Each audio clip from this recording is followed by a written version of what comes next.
This episode of Marketecture is brought to you by Start.io, an industry-leading mobile SSP. If you build ad campaigns, Start.io is offering Marketecture listeners curated evergreen deals with no audience fees. Visit Start.io/no fees. That's Start.io/no fees to activate today.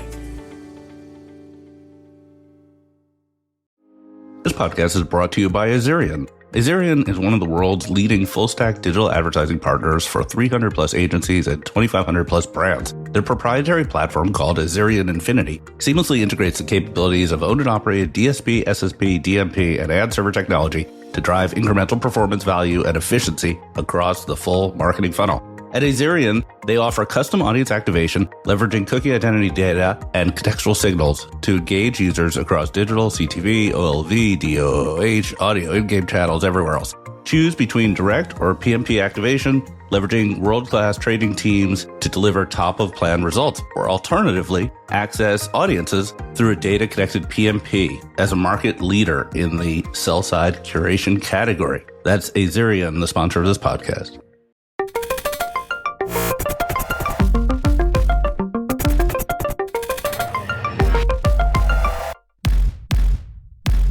Welcome to the Marketecture podcast, coming right at you from Las Vegas, CES. Eric, you having fun here? I'm having zero fun. I've been in meetings hourly since I've arrived here. The meetings have been great, but I have not had any fun. I'm not busy, and I'm also not having fun, so I'm a double whammy. Marketecture is busy, so you may have seen our various posts on LinkedIn, et cetera. We are running a program called Sweet Suites, where we're going into people's suites and recording what they're up to. We have MIQ, OpenX, Yahoo, a bunch of others. I'm not going to name all of them, which is going to make our sales guy unhappy. But there's some really great content. It's really fun. They're short. I'd recommend watching them, especially if you know the people involved. It's always fun to watch people goofing around on camera and a little serious stuff too. So this week we have an interesting guest. So we're a little change of pace. So we have Professor Sandra Matz from Columbia Business School, and she has a new book out called Mind Masters. And what she does, she's a professor of management, but she really focuses on statistical analysis of consumer behavior. And she talks about using psychology in advertising and marketing. I found this conversation super fascinating. Did you learn stuff in this, Eric? Yeah, this was one of my favorite interviews we've ever done. Like the whole time I was just like writing things down. My mind was going crazy. She talks about, basically like the 5 personality traits: openness, conscientiousness, extroversion, agreeableness, and neuroticism, and how that plays into advertising and marketing.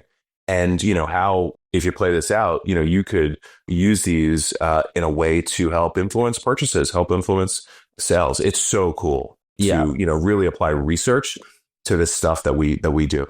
And as the AI overlay, because AI can help you produce content for those people, but also can analyze their behavior and put them into categories. It's really interesting. The AI discussion on how you can use ChatGPT to basically build these models was the best part. Yeah. Well, we'd love to get your feedback if you like this kind of content. This is a little bit out of our normal wheelhouse. It's a little more marketing, a little broader. So if you like that stuff, let us know. And then we had News of the Week from CES. Obviously, a million announcements we'll go through, including Comcast, new universal ads. So let's get right to it. Let's go. All right. So Professor Matz, thank you so much for being here. Well, thanks so much for having me. So I saw you speak at Columbia Business School a couple of months ago. I'm an alumni of Columbia, and they are holding various ad tech and marketing events. And it was really interesting to hear you speak. So I reached out and I said, well, hey, why don't you come on the podcast? And you said, well, hold on, I have a book coming out, so let's time it that way. So you got a lot going on. So Professor Matz, so first of all, what is your area of study? It has to do with psychology. So tell us about that. Yes, well, you got to get the marketing right. That's why we're doing this now when the book comes out. So totally on topic. Yeah, so my background is actually in psychology and computer science. So it's trying to study human behavior, not by giving people questionnaires or having them press a couple of buttons in a lab, but by observing their data. So anything from what you post on social media to your credit card swipes to the sensors that are embedded in your smartphone that capture everything from where you live, who you meet, who you talk to, your network, and how we can translate those digital traces into something that's more meaningful on a psychological level. Oh, wow. So, presumably, let's do the book pitch right now. So what's the book called? Where is it available? And what's it about? The book is called Mind Masters, the data-driven science of predicting and changing human behavior. It's Harvard Business Review, and I think it's available like on all of the major retailers, Amazon, Barnes and Nobles. So the way that I think about it is it's like the human story of data, right? I think oftentimes we think of data as just predicting markets, as kind of predicting outcomes, but I wanted to see who's behind the data. What can we learn about the people who generate the data by observing all of these traces? So kind of diving into predicting your personality, predicting your values, and then also thinking about applications. So once I can get these insights, to what extent can I use them to potentially change your behavior, change the way that you think, feel, and behave? All right, so that's a really big topic. Psychology, someone's happy, sad. I'm not really sure how to get my arms around that, but I know that there's something called is it the Big Five? Is that what it's called? Yeah, it's like I would say the most popular personality model that we currently have in science. So, I mean, I think a lot of people know MBTI, which gives you like a cute little label, and they are kind of nice. They're not great from a psychometrics point of view. So the Big Five essentially gives everybody a score on these 5 dimensions. So we have openness, conscientiousness, extroversion, agreeableness, and neuroticism. And you can imagine this as like this 5-dimensional space, and you're like a little dot is somewhere in this space. And it just says something about how you're likely or most likely to behave in this world. So is the Big Five, has it been peer reviewed? Is it empirically proven that it's real? It's not just a Myers-Briggs test or something, right? Exactly. So the reason for why a lot of scientists are using it is that it's been around for, well, almost 30 years now. And it works across cultures. So the same structure actually shows up across cultures, across different languages, across different socio-demographic groups. And it also predicts behavior across a whole bunch of domains. So that's why it's so popular. If you want to see what correlates with vocational interests, what correlates with music preferences, what correlates with like mental health and physical health, the Big Five is just like this relatively pragmatic framework that just predicts behavior across all of these areas. Yeah. So, okay, now that you just begged the question or asked me to ask the question, which is like, what's the application to advertising and marketing?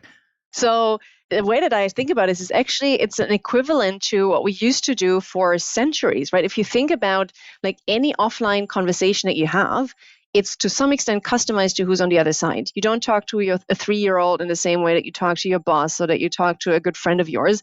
What we do very intuitively as humans is we try and engage who's on the other side, what do they care about, how can I frame this in a way that's most persuasive, right? Every toddler gets really good at figuring out how to convince mom to give them something versus dad.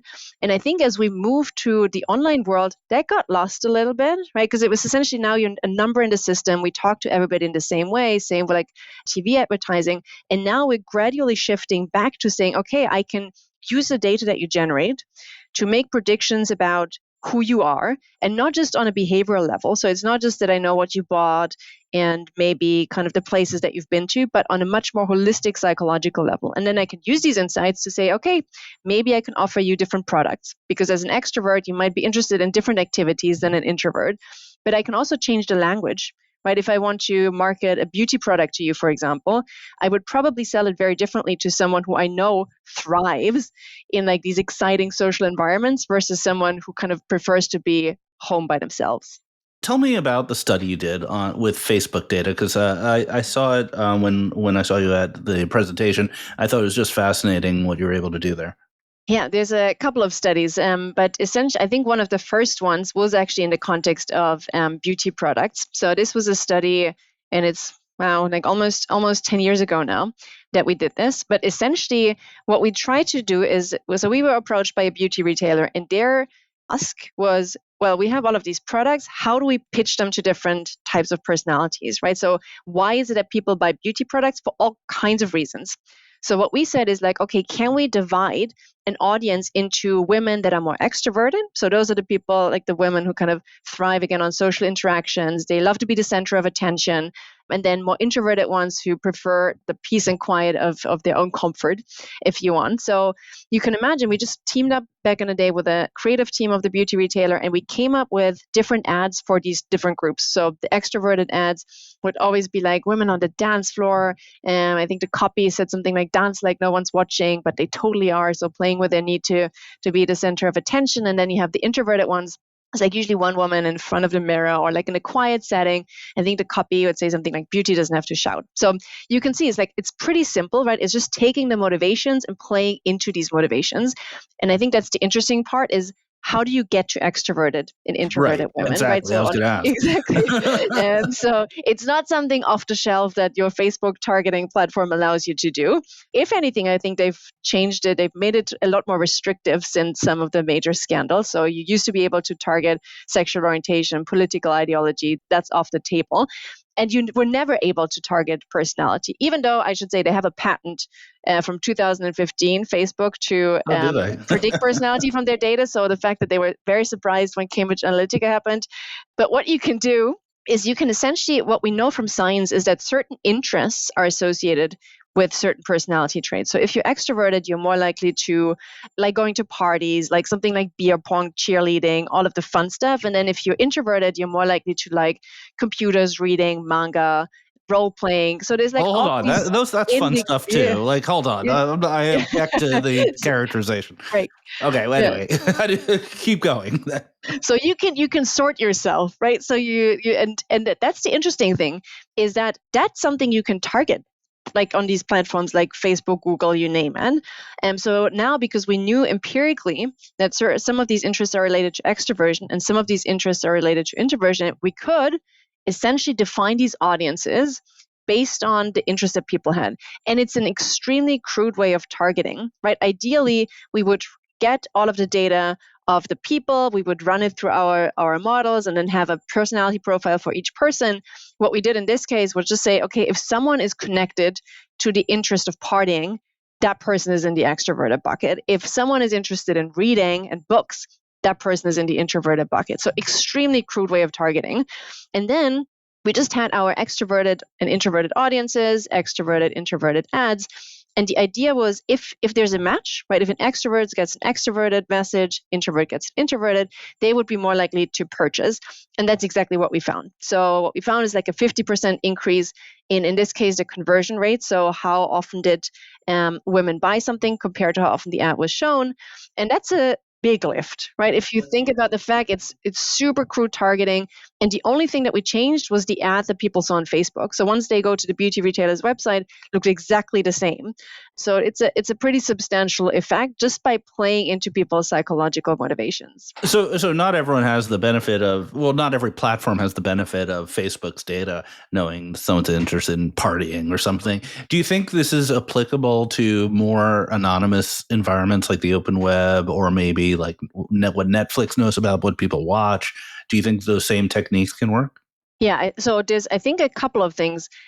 One is that oftentimes people have first-party data, right? So you might have existing customers that you collect some first-party data on. It used to be the case that it was really difficult to translate that into psychology, right? So like if you didn't have a proprietary model that translates your data into something like the Big Five, that was it.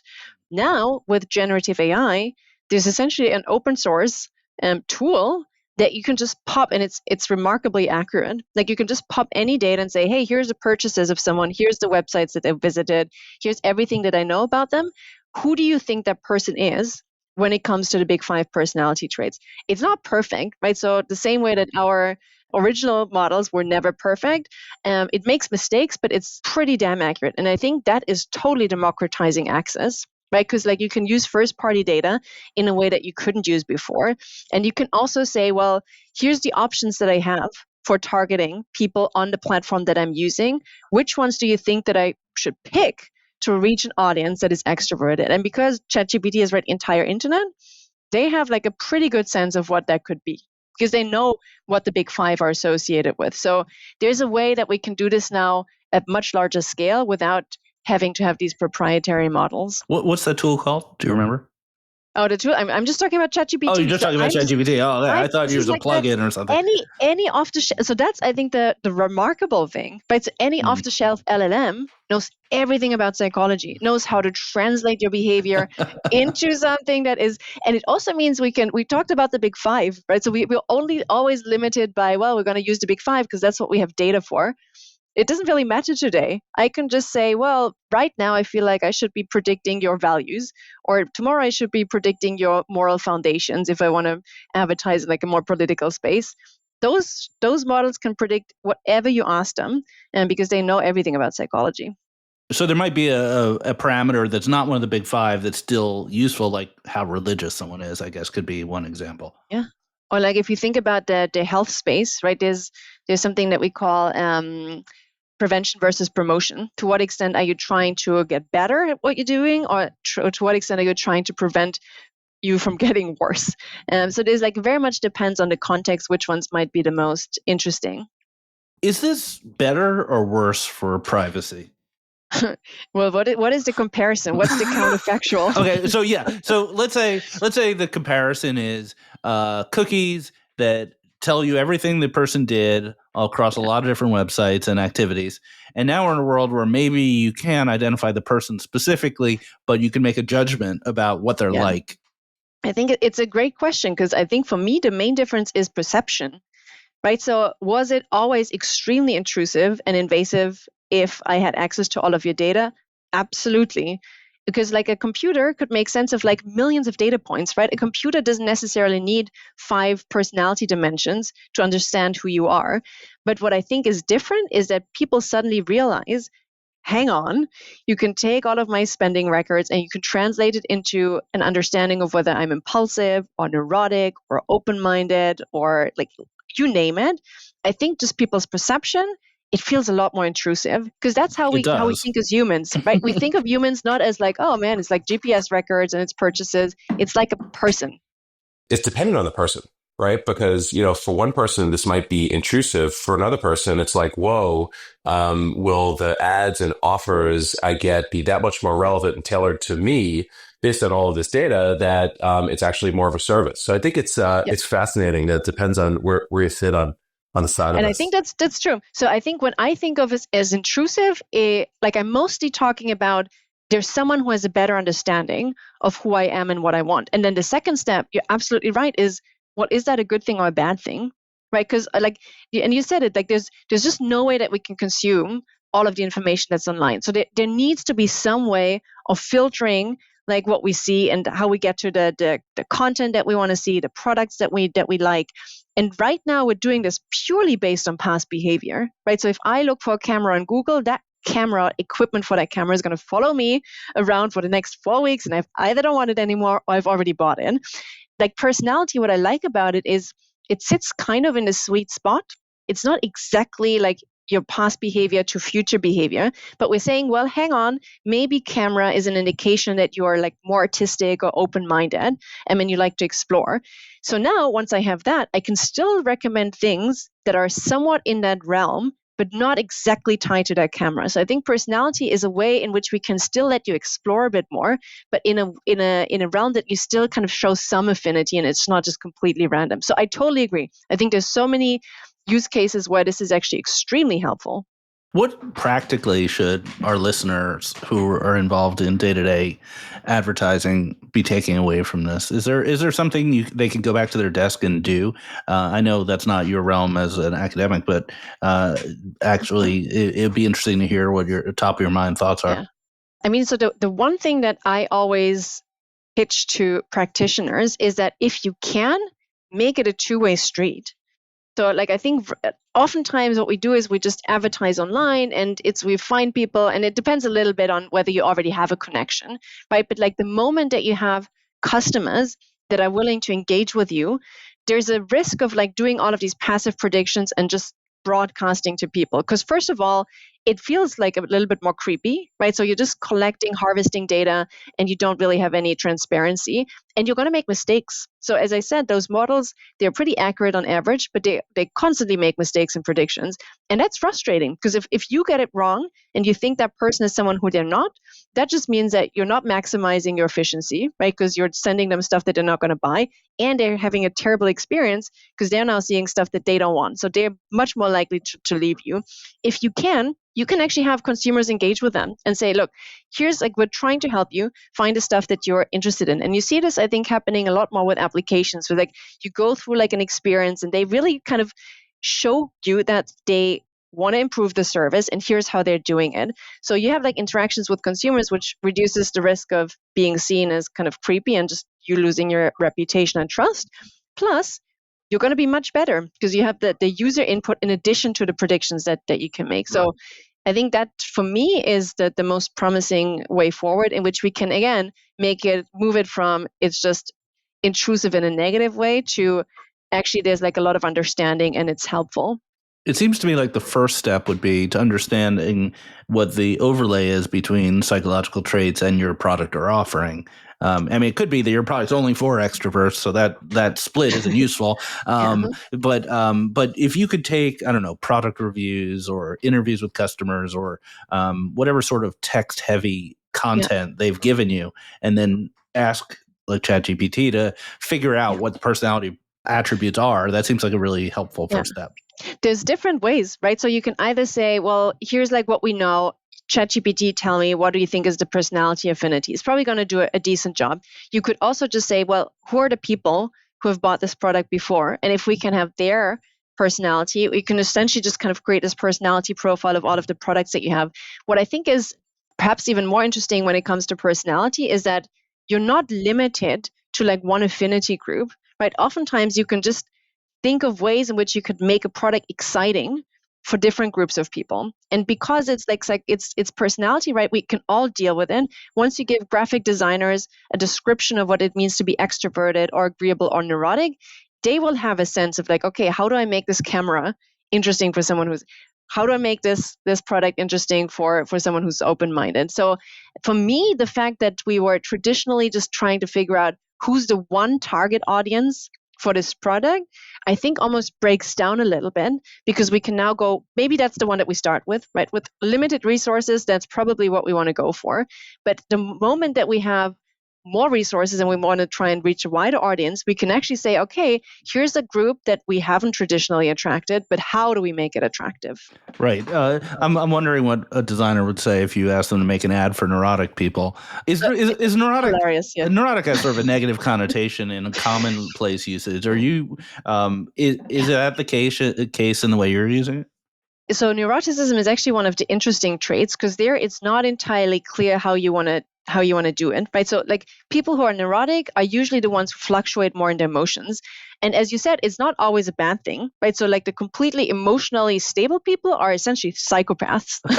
And it's true, right? So they has like no fluctuations, no empathy. So like being neurotic on the extreme is just, we know that it's related to a lot of health outcomes. So it's oftentimes bad for the individual. But what you can do as a marketer is say, well, how do I help you kind of reduce that level of anxiety and reduce that level of stress, right? So it's essentially a way of helping you get out of that state that you might have a tendency to be in and to feel better and a lot more calm. So I think there's a lot of value in that space that marketers can add. What do you think people are going to get out of it? What do you hope people get out of it? Hopefully many things. I hope people get to page 15. knowing how people don't really. Wait, is it an academic book or is it? It's like, oh my God, it's a super interesting book. And then, no, but I think there's a couple of lessons. I think one is just like, look, here's what your data says about you. And it's not just like bits and pieces. It's not just like what you post on social media, but it's really this window into your psychology. And the second piece that was important for me in the book, and it's actually coming back to what Eric was saying, is that it's not just all bad, right? If we look at the media coverage, it's all about, well, it's being used to manipulate elections. There's so much potential, right? Think like if you could take the marketing context, how do you make it more relevant? It's saying it's only spam if it's not relevant. But then also, instead of just getting people to spend more, can you use the same marketing techniques to get them to save more? Can you use it to help people feel better when it comes to mental health? So I think that the big part of the book that I try to get across is an understanding of who you are. Obviously has a potential for abuse, but it also has enormous potential to be used in our best interest. All right. Well, thank you so much, Professor Sandra Matz, for joining us on Architecture. The book is called Mind Masters. I'm going to buy it next week when I'm back from CES. We're recording this the week before. It's great to have a different perspective on this show. Thank you.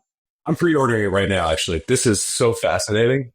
I'm doing this. This is so fascinating. All right. Sandra. I already have questions for it. We'll be back in a minute with the news of the week. Thank you. This episode of Marketecture is brought to you by Start.io, an industry-leading mobile SSP. If you build ad campaigns, Start.io is offering Marketecture listeners curated evergreen deals with no audience fees. Visit Start.io/no fees. That's Start.io/no fees to activate today. All right. Where are you? I'm in the Planet Hollywood, which is, not the best hotel. I've been having some major Wi-Fi problems. I'm giving it 1 star here on the podcast. Where are you? I'm sorry. I'm at the Cosmopolitan, where much of the action is taking place here at CES.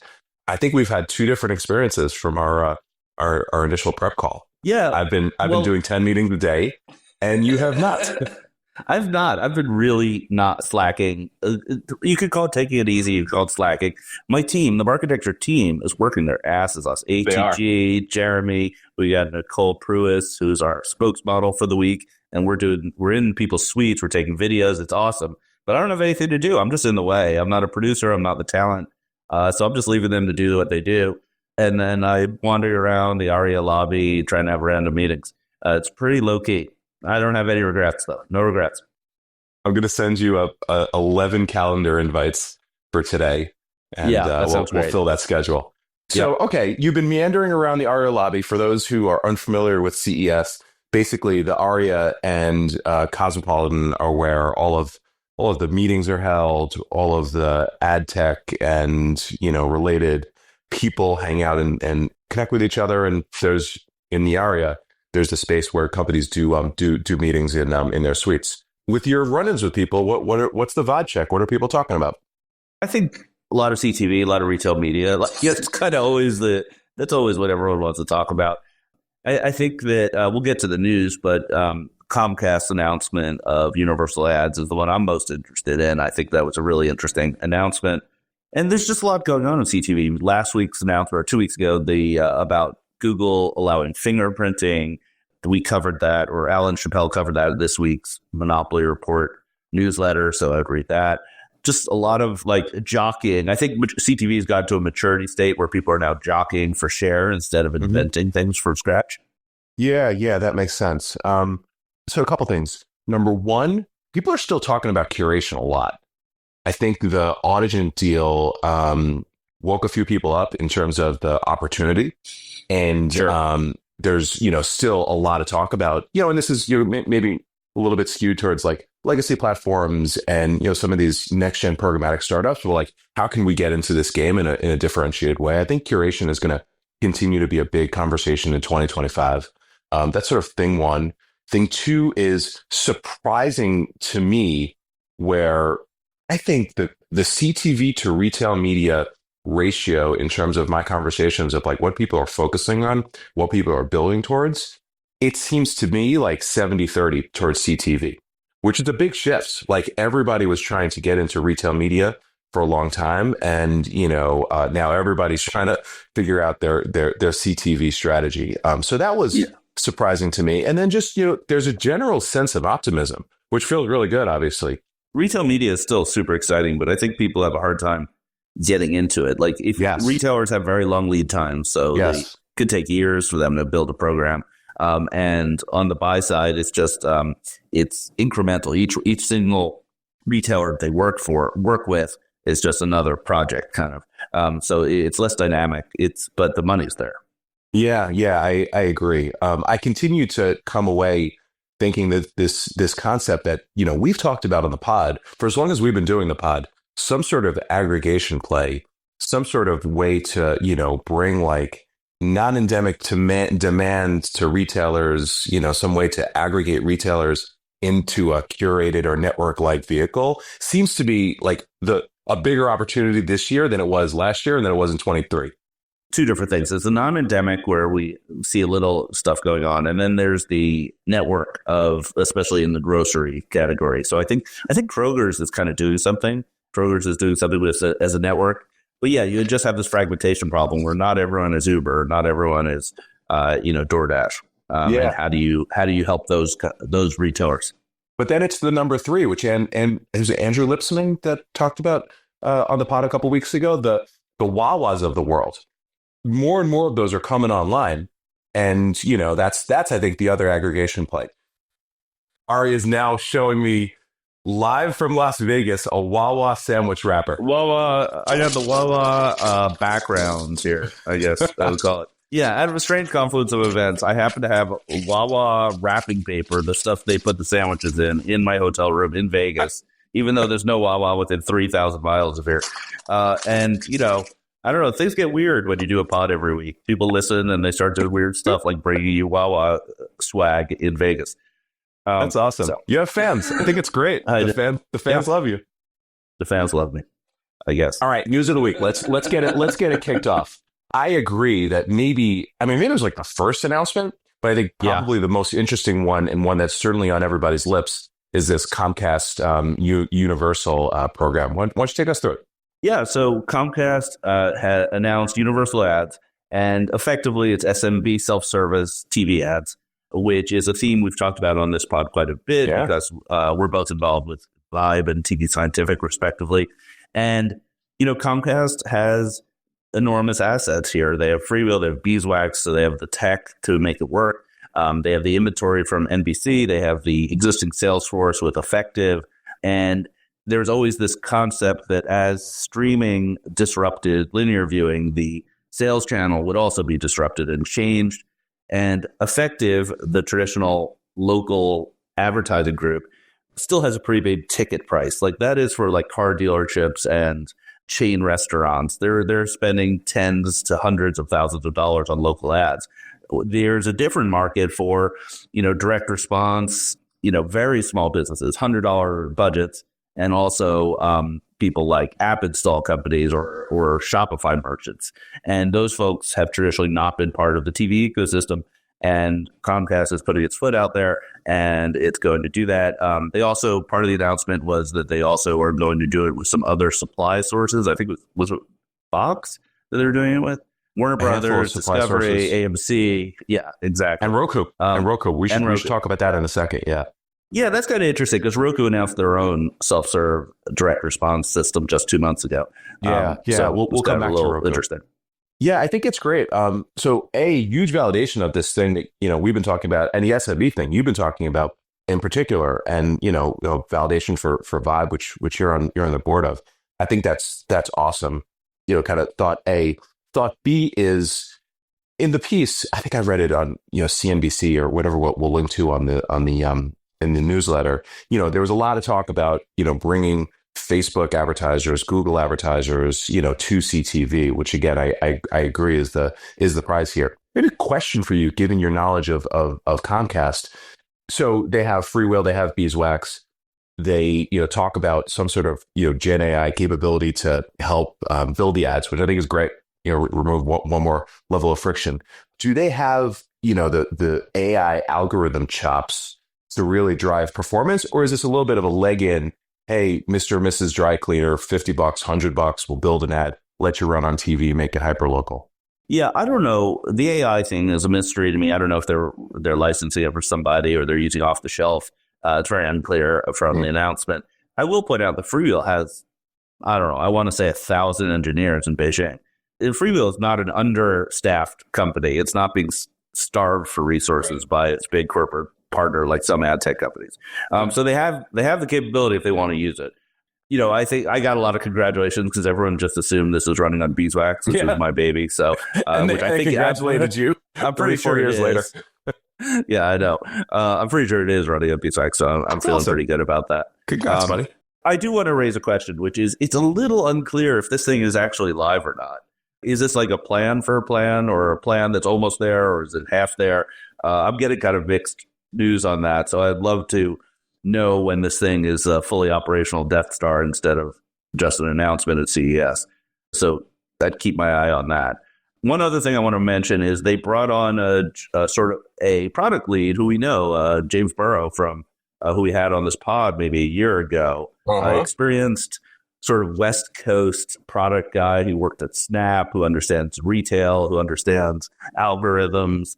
Definitely the kind of hire you'd want to run something like this. So they not only brought on James and his team that he's kind of assembled to do a few things together, starting with the Snap business. They built the Snap ad business, which ultimately was a and is a $1 billion company. They then built Market, James, Dan, and Sean, and sold that to Verishop. We were an investor in Market. Went quiet for a couple months, and now they're the team behind the ads platform at Comcast, which is awesome. And to your point, there's no better team for this thing. So this is gonna be fun. We should keep an eye on it. And I have a meeting with someone later on at Comcast. So maybe I'll give you a little intel about the level of external availability on this one. So let's talk about Roku. So one is specific to this. I think this is so interesting and indicative of what Jay Askenazi was talking about last year on the pod, which is a shift from Roku into really aggressively pursuing more open strategies and really trying to kind of be ecosystem embracing because they have, lots of inventory. So I thought it was interesting that they're, just pursuing lots of different channels for monetization, this being one of them. Yeah, they have sort of a half open approach. Like they're not walled garden, they're not fully open, sort of metered who gets access and what you're doing. I think it's pretty smart. It's sort of a little bit like what Netflix is doing. I think Netflix assumes most of its sales are going to be direct or using its tech, but you could also buy it from the trade desk. I like that approach, especially for challengers. I'd love to see Amazon move to that approach, let people bid from other DSPs, although they don't seem to be heading that direction. I think it's really smart for CTV type activities where there are very different strata of customers, from SMBs, the mid-levels, to the traditionals who might want to use a trade desk or someone else to buy your inventory. Exactly. Like, especially when you're a Roku and you have a lot of inventory, having various channels is a must. And they had their own announcement, the Roku Clean Room, I think it's called, Roku Data Cloud. Yeah, that's interesting. I mean, Roku, like a lot of device manufacturers, has a lot of information about consumers. So presumably they want to open that up and let people get performance based on their files with the payment information, credit card info, but not give that info out. So publisher focused clean room. Sure, makes sense. Yeah, I think it makes a lot of sense. It was super cool. Final on the CTV front, there's a big merger, right? Disney is combining their Hulu and Live TV offering with Fubo, which will create I guess the second largest after YouTube TV. Yeah. This is Hulu's virtual MVPD, the VMPD. Right. So it's the live TV on Hulu. Because you have to pay retrans fees is not the most profitable part of their business, I think. They have to pay the channels they put on that quite a bit. And we know that YouTube TV has been raising its rates pretty aggressively, which implies that it's maybe not the best business or the most sustainable business where they have to pay all these fees. So maybe Disney wants to move some of that to a different operating company, and B, like Fubo TV is also kind of in a too small to compete world. So combining them makes a strong second player. You ever watch Fubo? I have never watched Fubo. I've landed on it a few times. Just oftentimes when you're looking for a movie from the 80s to watch. And, you get the carousel of, all right, it's available here. Fubo comes in handy. They kind of come in clutch sometimes. Yeah, all right, I'll buy it. I mean, I have. What do you use? I have Hulu. I pay for Hulu, but I don't pay for their live. I use YouTube TV Live. We have everything that Hulu offers, so we have Hulu Live. There was an interesting article that I don't think we talked about on the pod a couple of weeks ago from Ad Exchanger, where YouTube TV is really tied into the rest of the Google ad tech ecosystem, and as a result, sometimes there are ads available through DV360 that you wouldn't expect, like live football. So you might have a live football game on a premium channel like NBC, and the resold ads that YouTube has the rights to can end up available at DV360 for kind of lower CPMs than you might expect. So it's like a weird backdoor to getting that inventory. And that just kind of, I think, also emphasizes the fact that YouTube is not a fantastic partner for many of its broadcast companies, because its sales channels are very opaque and aren't optimized to the same CPMs that they get direct. You put in the notes here, and I'm sure we'll link it out. There was an article in the Information, which I'm not a subscriber to, that was a deep dive on just how Google is, I think, behind, to put it politely, on streaming. Any insights on that one? Yeah, so Catherine Perloff is a reporter who was at Adweek, and Yep. she's really making a name for herself from really no knowledge at all about advertising to really deep coverage. So she moved to The Information, and it's one of her first pieces. I'm quoted in it. It's sort of a jumping off point on the fingerprinting announcement from a couple of weeks ago. So Google loosens its fingerprinting restrictions, and that was widely seen as a way to play catch up in streaming, because in streaming there's less identity, there's no cookies, there's no sandbox. So they did that, and then that kind of opened the question of like, where are they in CTV? And the answer is they're not in great shape. On the buy side, DV360 obviously has exclusive access to YouTube, but is not used very widely for other video, for other CTV. They're certainly well behind on the trade desk, and identity has a lot to do with that. And then on the sell side, their video ad serving product is an also rad to Freewheel and also to SpringServe and a bunch of other guys at this point.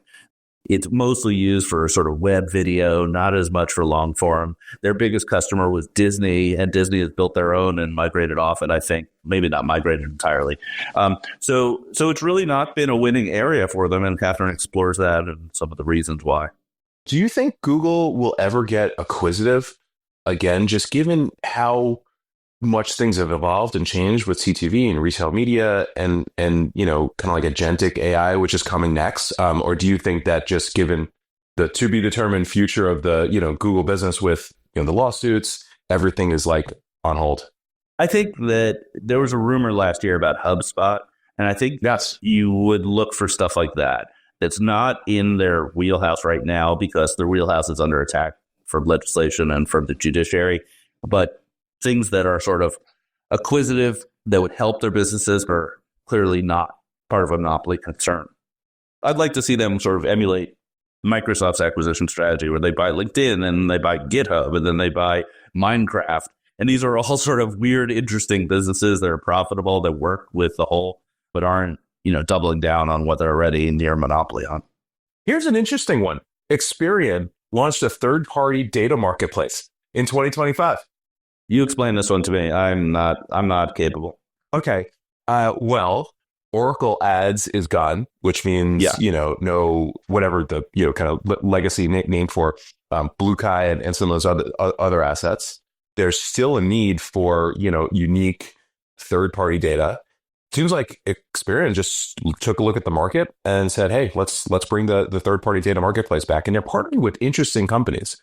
Attain, they're partnering with Circana, they're partnering with a couple of others that are these kind of like next-generation data companies that have interesting, and in many cases, like commerce-based data to bring to bear.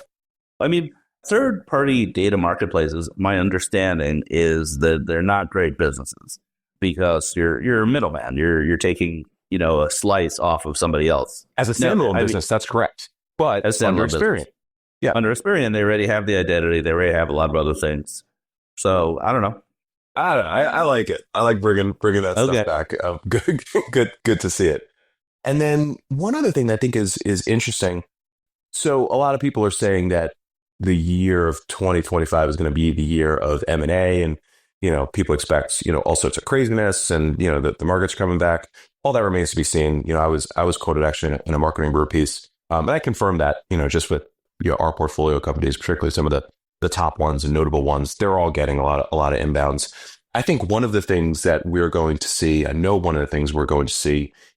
unfreezing of like the Series A and Series B markets. There were very few ad tech Series B, Series A's in 2024 and 2023.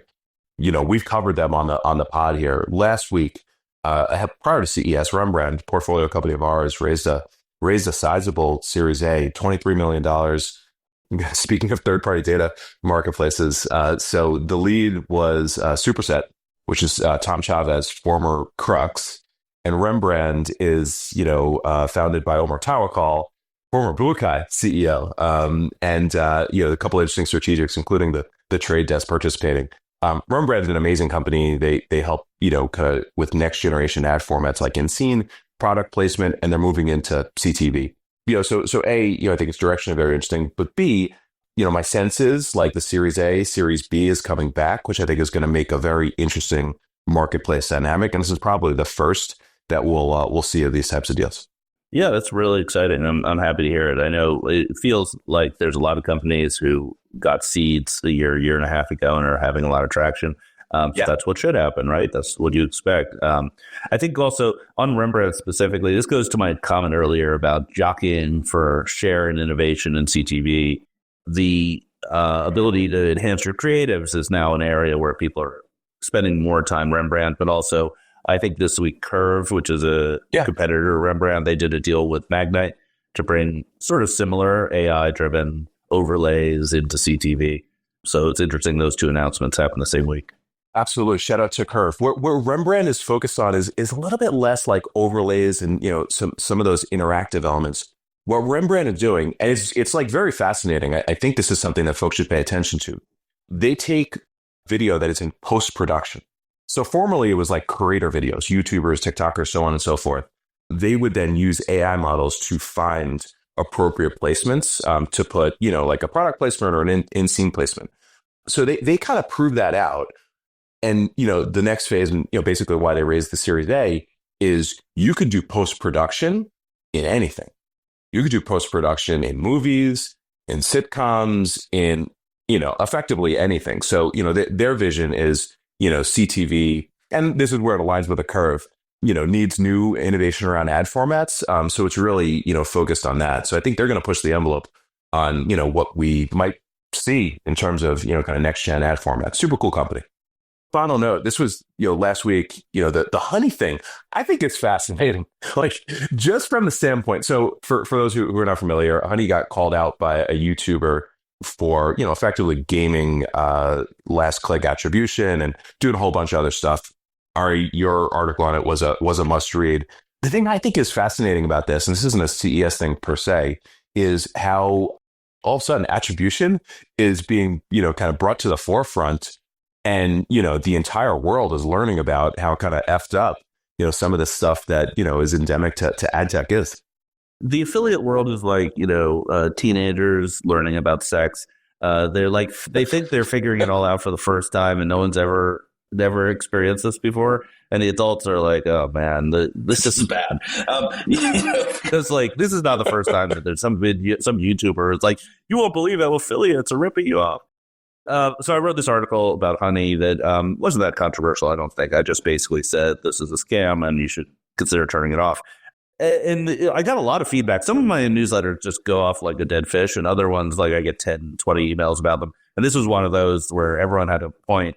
And the main point people made to me was that there are a lot of these sort of coupon sites and coupon-oriented affiliates, and honey's just the only one that is right in your face in the browser, so they get a lot of attention.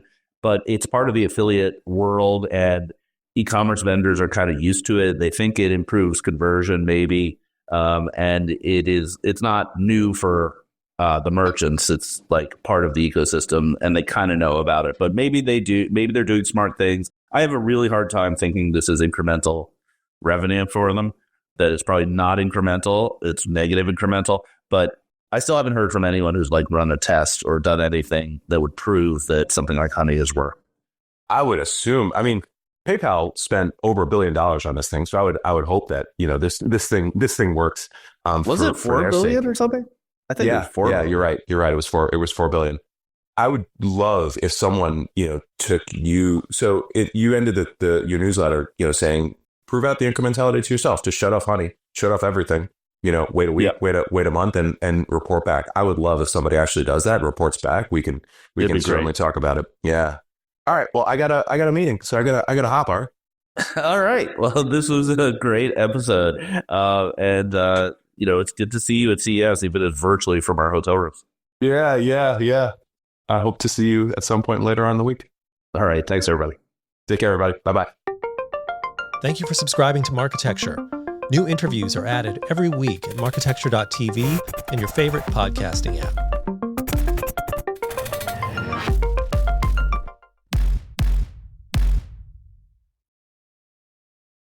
Thank you for listening to the Marketecture podcast. New episodes come out every Friday, and an insightful vendor interview is published each Monday.